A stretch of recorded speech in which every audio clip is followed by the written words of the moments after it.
The relationship between Saudi Arabia and Turkey defies easy categorization. These are two Sunni majority regional powers with overlapping ambitions, a shared ideological rivalry with Iran, and a long history of competing for leadership of the broader Islamic world. They are not bound by a formal defense treaty, and their interests have clashed as often as they have converged. Yet there is a discernible geographic logic to the moments when they have aligned militarily, and understanding that geography reveals a great deal about the structural forces shaping the contemporary Middle East. To speak of a Saudi-Turkish military alliance is already to stretch the term beyond its ordinary meaning,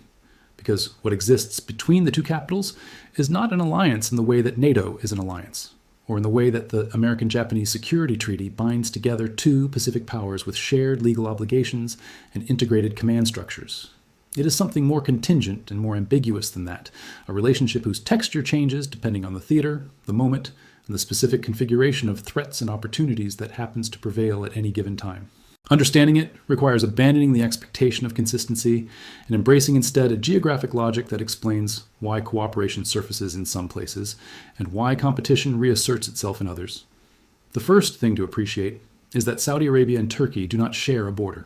They are separated by Iraq and Syria, two fragile, internally contested states that have themselves become arenas of proxy competition involving not just Riyadh and Ankara, but also Tehran, Moscow, Washington, and a dozen smaller actors with their own local agendas. This geographic separation is not incidental. It means that any military cooperation between the two countries must be projected through third-party territories, coordinated through air corridors that may themselves be politically contested, or expressed through the funding and arming of proxy forces operating in the intervening spaces, unlike, say, the American-South Korean alliance, which rests on adjacency, forward basing, and a physical tripwire presence that obligates the United States to respond automatically to any North Korean provocation. The Saudi-Turkish military relationship is inherently indirect and expeditionary in character. There is no shared perimeter to defend, no common frontier to patrol, and no obvious geographic trigger that would draw both states into the same conflict without deliberate choices by both governments. Everything about their military coordination requires sustained and deliberate construction, and that construction is always contingent on the shifting alignment of interests in the spaces that separate them. This means that what cooperation does emerge tends to be episodic, theater-specific, and vulnerable to erosion whenever the underlying calculus of interests shifts.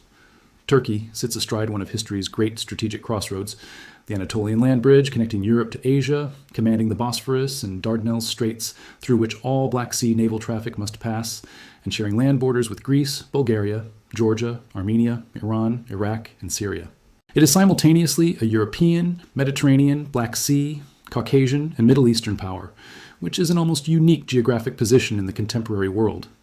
This promiscuity of strategic orientation gives Turkey enormous leverage in negotiations with multiple parties who each need something from Ankara. It also pulls Turkey's strategic attention in many directions at once, creating a kind of perpetual overextension that makes Turkish foreign policy appear inconsistent to outside observers, but is in fact a rational response to the demands of a genuinely multi-directional strategic environment.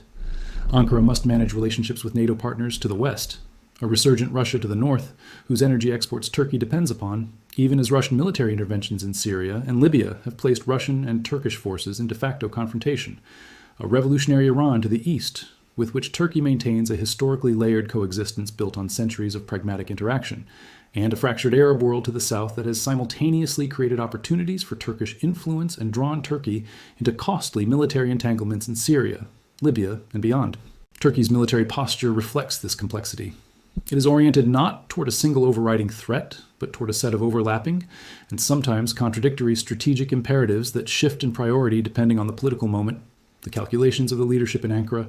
and the often unexpected developments that emerge from a neighborhood that seems to produce crises with unusual regularity. Saudi Arabia, by contrast, is a peninsula power whose strategic geography is defined in more bounded and, in some respects, more claustrophobic terms.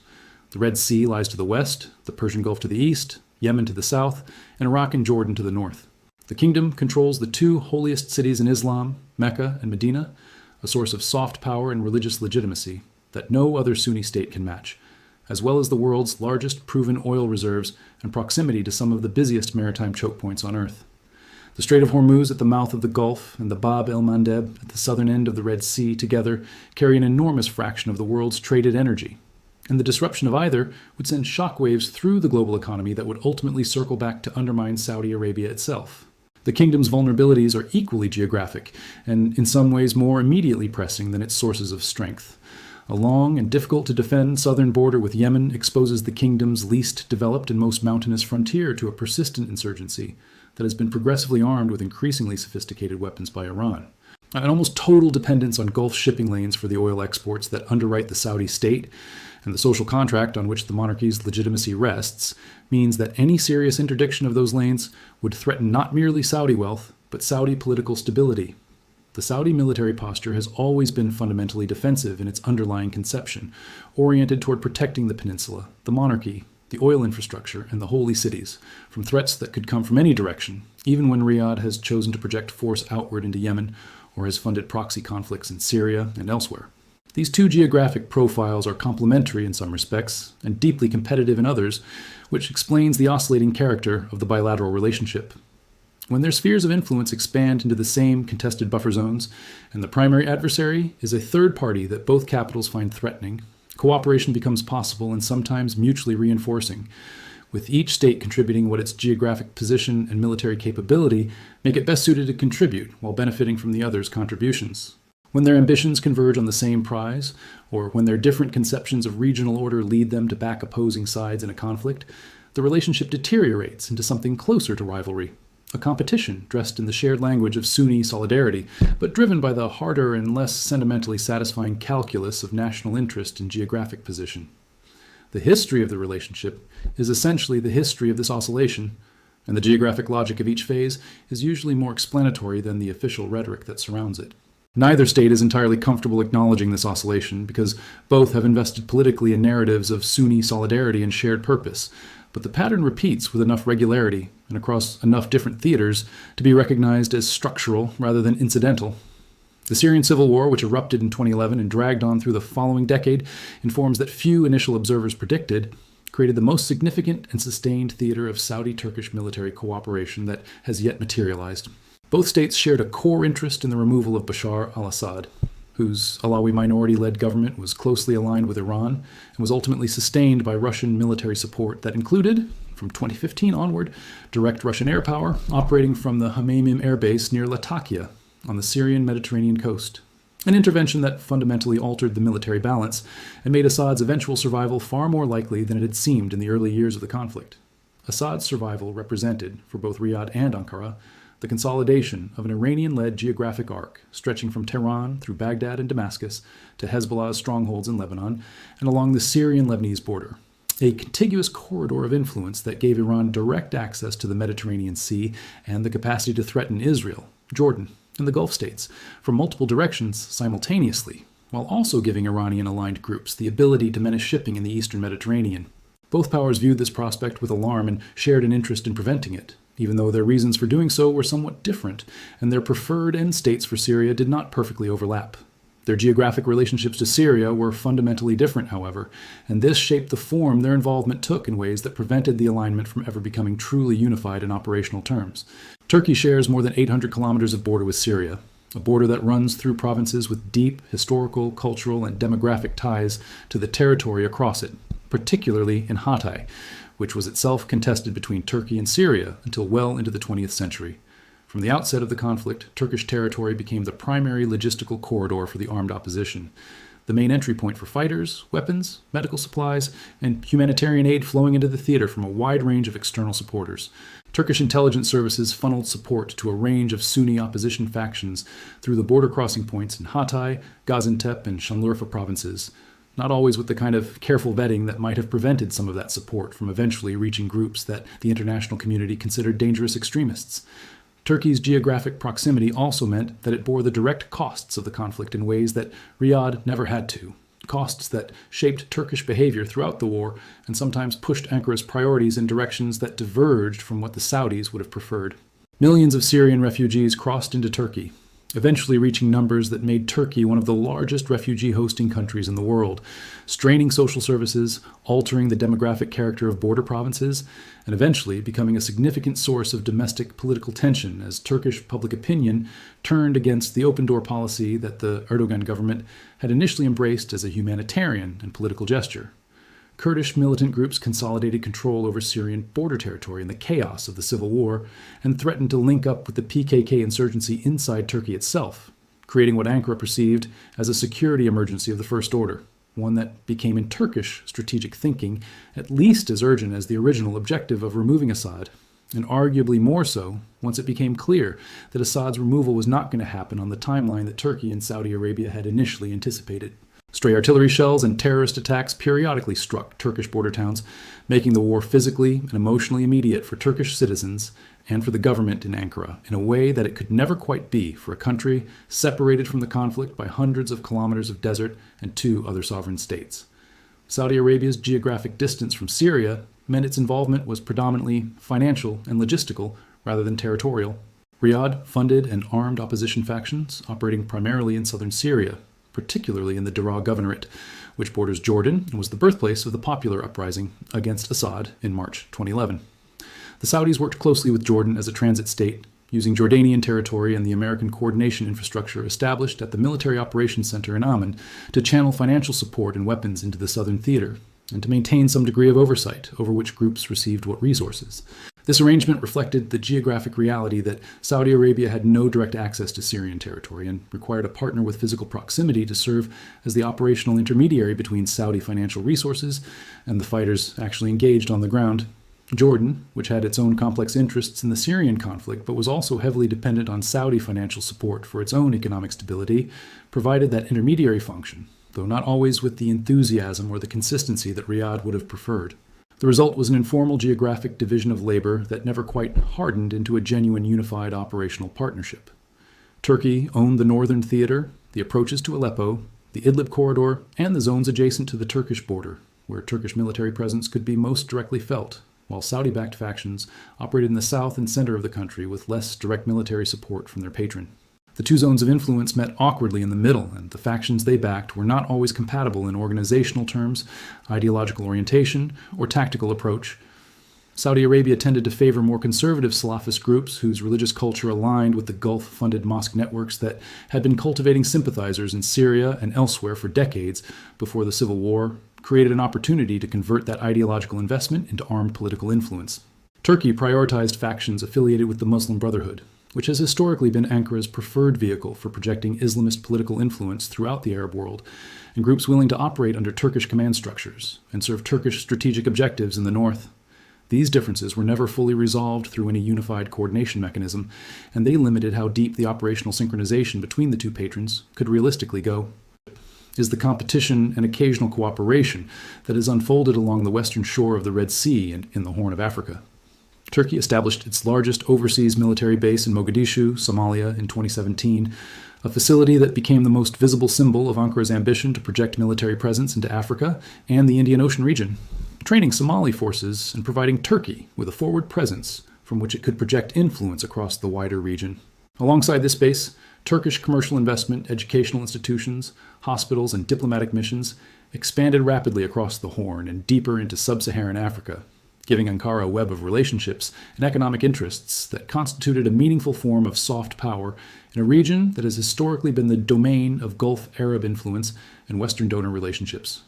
Saudi Arabia's Horn of Africa strategy has been driven primarily by the imperatives of the Yemen War, specifically by the need to secure coalition-aligned ports on both sides of the Red Sea, maintain partner governments in Eritrea and Djibouti as logistical platforms for coalition operations, and prevent Iranian weapons shipments from reaching Houthi forces through the maritime corridors around the Horn. In some respects, these parallel engagements created zones of tacit cooperation,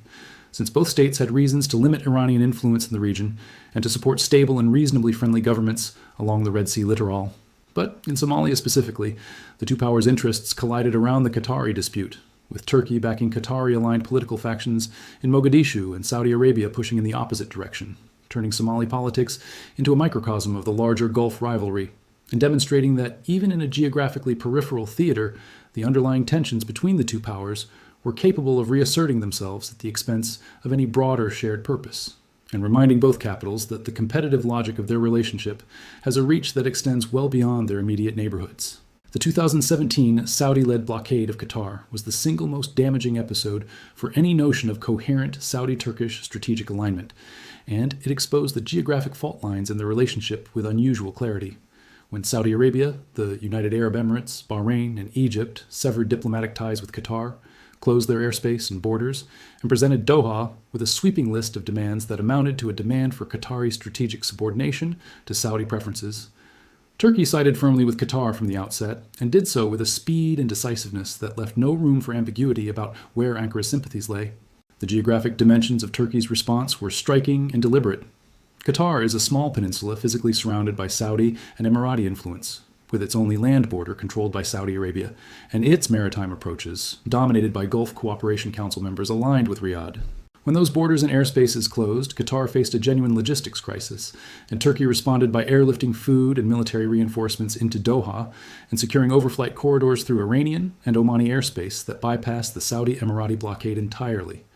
The fact that Turkey relied on Iranian airspace to sustain Qatar's supply lines was a pointed geographic message, signaling that Ankara was willing to leverage the very adversary that Riyadh most feared in order to constrain Saudi freedom of action within what Riyadh regarded as its own strategic backyard. This was a direct challenge to Saudi hegemony over the Gulf, and it demonstrated Turkey's willingness to coordinate functionally with Iran in order to circumvent Saudi geographic control, a move that Riyadh found close to unacceptable. The Qatar crisis revealed that the geographic scope of Saudi-Turkish competition extends into the Gulf itself, not merely into the distant buffer zones of the Levant and the Horn of Africa, and that the two powers' visions of Gulf regional order are structurally incompatible in ways that no diplomatic management can permanently conceal. Libya from 2019 offered the clearest example of the two countries' proxy networks colliding directly in military terms.